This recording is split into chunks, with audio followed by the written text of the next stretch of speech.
Punjab government is all set to restore the old pension scheme. The recruitment rules for the government jobs too have been tweaked by the ruling Aam Aadmi Party government in Punjab. और जितने सरकारी कर्मचारी हैं, अभी मैंने देखा था 2 महीने पहले सरकारी कर्मचारी सड़क पे आ गए।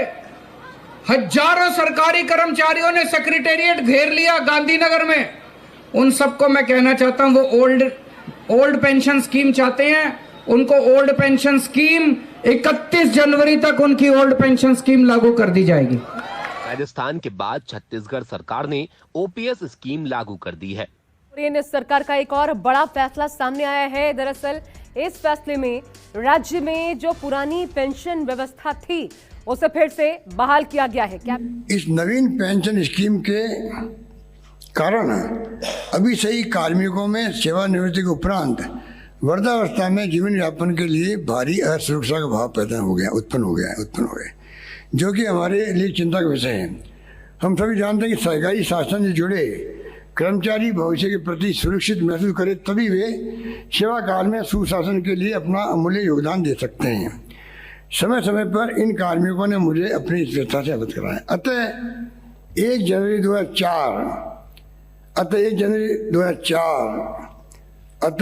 जनवरी 2004 और उसके पश्चात नियुक्त हुए समस्त कार्मिकों के लिए मैं आगामी वर्ष से पूर्व पेंशन योजना लागू करने की घोषणा करता हूँ। अभी आपने नोटिस किया होगा कि कुछ स्टेट्स वापस ओपीएस की तरफ जा रहे हैं, जिनमें है राजस्थान, पंजाब, छत्तीसगढ़, झारखंड और हिमाचल प्रदेश। वेस्ट बंगाल, केरला और त्रिपुरा में भी ओपीएस ही है। जब से ये वापस ओपीएस लाने की बात हो रही है, तब से ये डिबेट हो रही है कि ये किसी भी हाल में देश के फेवर में नहीं है, क्योंकि इससे देश की अर्थव्यवस्था पर भार पड़ेगा। वहीं अभी राजस्थान के मुख्यमंत्री अशोक गहलोत जी ने कहा कि गवर्नमेंट का काम अपने कर्मचारियों की सामाजिक सुरक्षा का ध्यान रखना है, इसलिए हम राजस्थान में वापस ओपीएस ला रहे हैं। वहीं कुछ का ये कहना है कि अभी चुनावी साल चल रहा है, तो पार्टियां जनता को रिझाने के लिए ओपीएस को वापस लेकर आ रही हैं। लेकिन हम इस वीडियो में राजनीति में नहीं जाएंगे। हम इस वीडियो में देखेंगे कि ओपीएस और एनपीएस क्या है, दोनों के एडवांटेज और डिसएडवांटेज क्या है, एनपीएस कब और क्यों लाई गई थी, ओपीएस को फिर से लागू करने पर क्या सच में देश की अर्थव्यवस्था पर भार पड़ेगा, कर्मचारियों के लिए कौन सी पेंशन स्कीम बेटर है।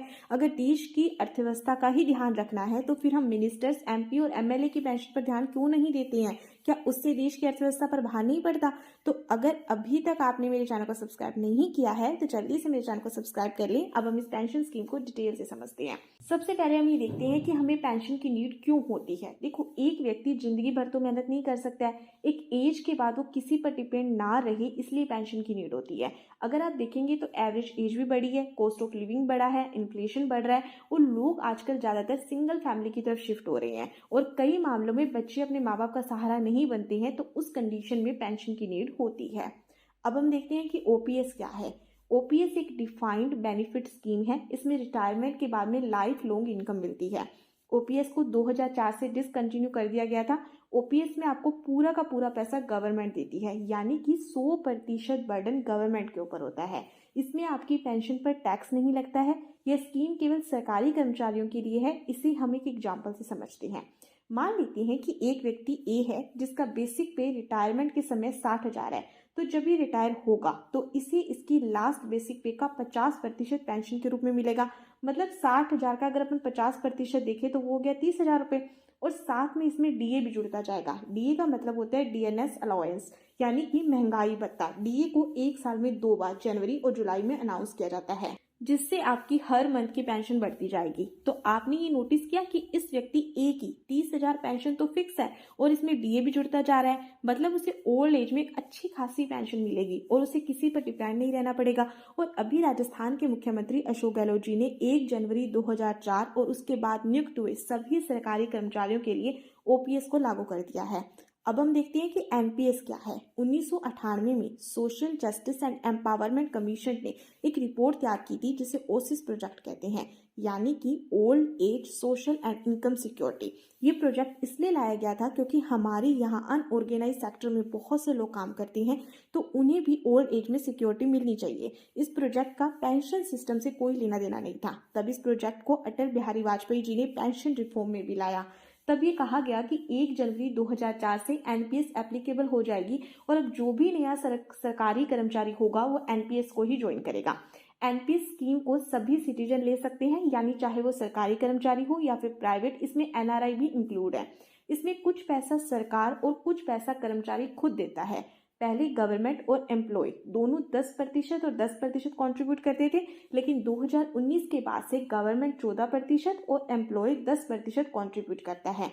इसे भी एक एग्जांपल से समझते हैं। मान लेते हैं कि एक व्यक्ति बी है और इसकी जॉब 25 की एज में लगी, तो अब ये 25 से 60 साल की एज तक जॉब करेगा। तो ये पर्सन बी के 25 से 60 साल तक की जॉब में उसकी बेसिक सैलरी का गवर्नमेंट तो 14% और एम्प्लॉय खुद 10% कंट्रीब्यूट करेगा और एक फंड में जमा होता रहेगा।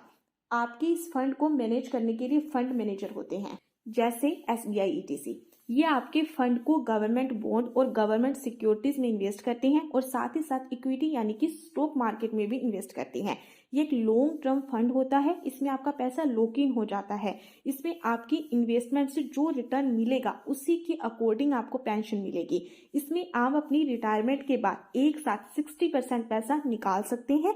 इस पर कोई टैक्स नहीं लगेगा, लेकिन आपका 40% पैसा इन्वेस्टेड ही रहेगा जो आपको पेंशन के तौर पर मिलेगा, जिसे आप चाहें तो मंथली या फिर 3 मंथ से या फिर 1 साल से भी ले सकते हैं।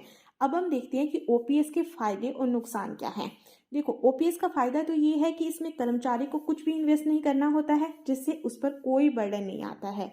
इसमें आपकी पेंशन पर टैक्स नहीं लगता है। इसमें पेंशन फिक्स होती है जो डीए के साथ साथ बढ़ती भी जाती है। और इसका नुकसान ये है कि इसमें सारा पैसा गवर्नमेंट को देना होता है, जिससे सारा बर्डन गवर्नमेंट पर आ जाता है और उन्हें अपनी रेवेन्यू का अच्छा खासा पैसा पेंशन के रूप में देना पड़ता है, जिससे डेवलपमेंट करने के लिए पैसा नहीं बचता है। इसके लिए कोई अलग से फंड नहीं बनाया गया, तो पैसा पेंशन के लिए टैक्स से ही आएगा। नो इंटरजेनरेशनल इक्विटी, यानी कि आप जो आज गवर्नमेंट को टैक्स और फीस दे रहे हो, गवर्नमेंट उस पैसे को आज की जनरेशन पर खर्च ना करके उस पैसे को आज से 25-30 साल पहले की जनरेशन की पेंशन पर खर्च कर रही है, जिससे पिछली जनरेशन का बर्डन आज की जनरेशन पर है और आज की जनरेशन का बर्डन आने वाली पीढ़ी पर होगा।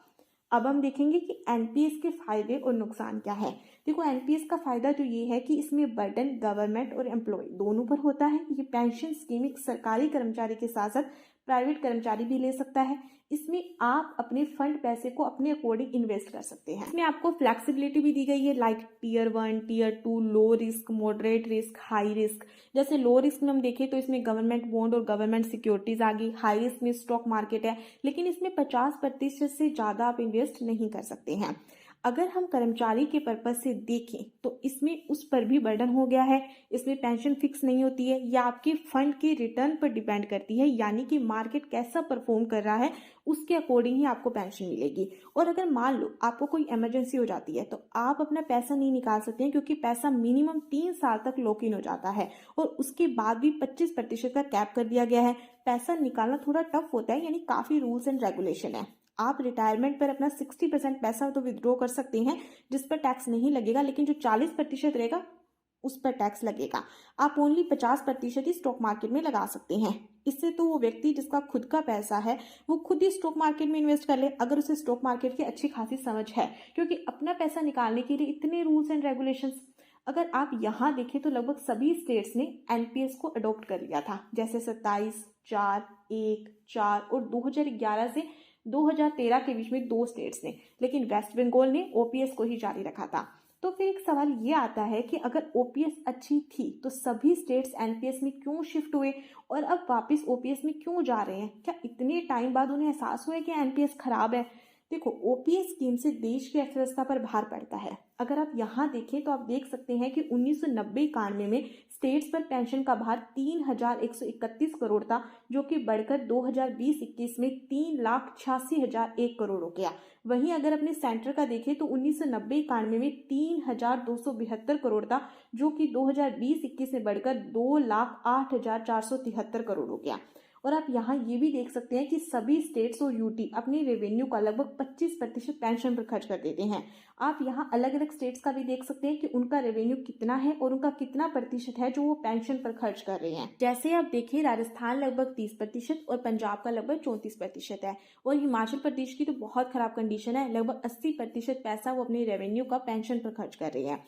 आरबीआई ने भी अभी एक रिपोर्ट निकाली थी जिसमें इंडियन स्टेट्स की फिस्कल सिचुएशन को बताया गया था।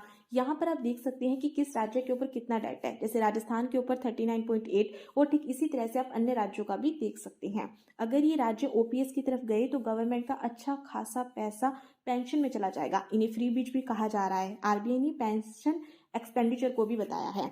अगर ओपीएस से देश की अर्थव्यवस्था पर प्रभाव पड़ेगा तो राज्य फिर ओपीएस की तरफ क्यों जा रहे हैं, तो इसके आंसर में हम पॉलिटिकल एंगल नहीं देखेंगे। इसका एक रीजन सामाजिक सुरक्षा हो सकता है।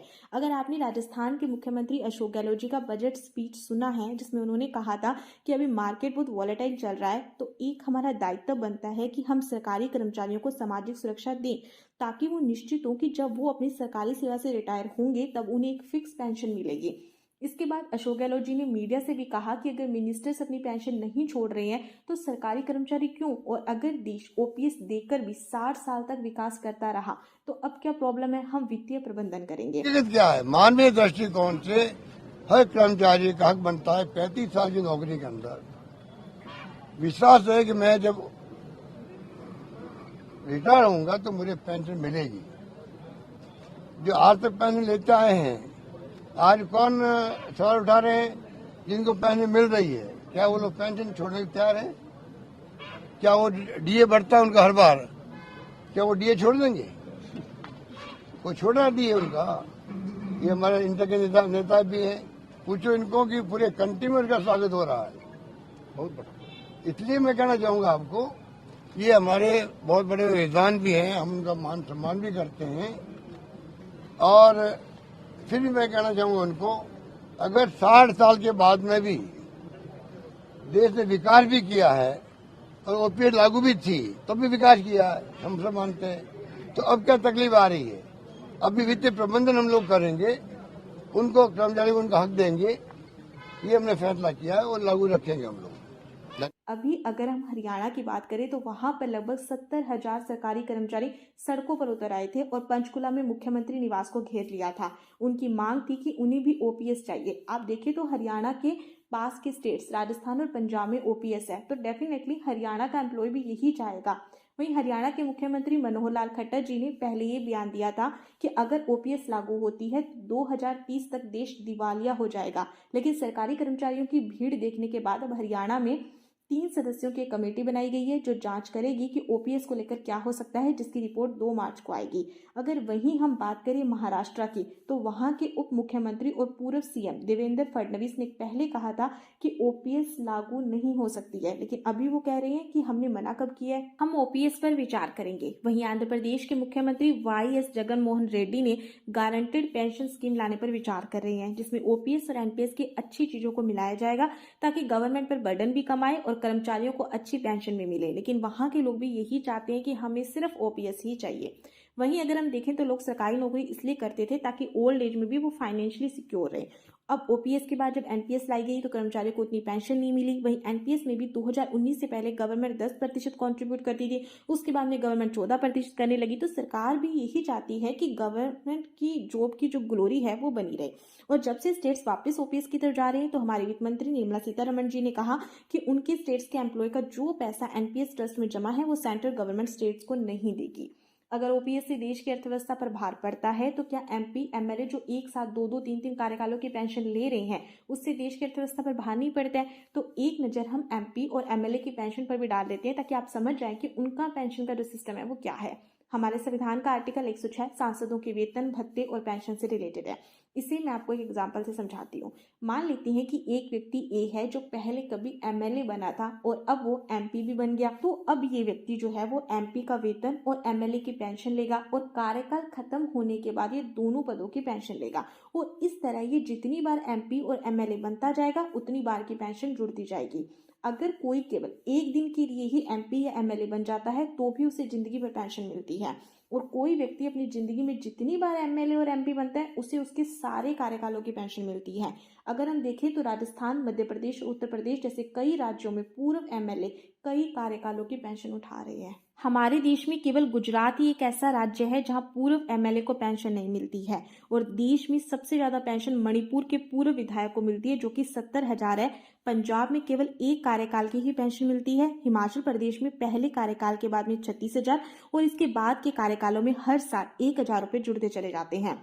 वहीं अगर हम बात करते कि ना करें झारखंड की, तो झारखंड में पहले कार्यकाल के बाद में 40,000 और उसके बाद के कार्यकालों में हर साल 4,000 रुपए जुड़ते जाते हैं, लेकिन मैक्सिमम पेंशन 1 लाख तक की हो सकती है। झारखंड में तो एमएलए के ऊपर जो टैक्स लगता है वो भी साल के 5 करोड़ रुपए गवर्नमेंट देती है, यानी कि उन्हें टैक्स भी नहीं देना होता। उत्तर प्रदेश में पहले कार्यकाल के बाद में 25,000 और बाद के कार्यकालों में हर साल 2,000 रुपए जुड़ते चले जाते हैं। लोकसभा में अप्रोक्स 3,580 पूर्व सांसद हैं और 268 पूर्व सांसदों के आश्रित हैं, इनको भी पेंशन मिलती है। वही राज्यसभा में लगभग 508 पूर्व सांसद हैं और 219 पूर्व सांसदों के आश्रित हैं। 2017-18 में इनको पेंशन मिलती थी 58 करोड़ रुपए पर महीना, जो कि 2018-19 में बढ़कर 70.50 करोड़ रुपए प्रति महीना होगी। वहीं राजस्थान राज्य में पहले कार्यकाल के बाद में 35,000 और 2 कार्यकाल के बाद में 43,000 रुपए मंथली पेंशन मिलती है। राजस्थान सरकार हर साल लगभग 37 करोड़ रुपए इनकी पेंशन पर खर्च कर रही है। तो क्या अब आप मुझे बताएं, इससे देश की अर्थव्यवस्था पर भार नहीं पड़ता है? एनीवे, अगर आपका इस वीडियो से रिलेटेड कोई भी क्वेश्चन है तो आप मुझे कमेंट सेक्शन में पूछ सकते हैं। फिर मिलेंगे एक नई वीडियो के साथ में, तब तक के लिए धन्यवाद।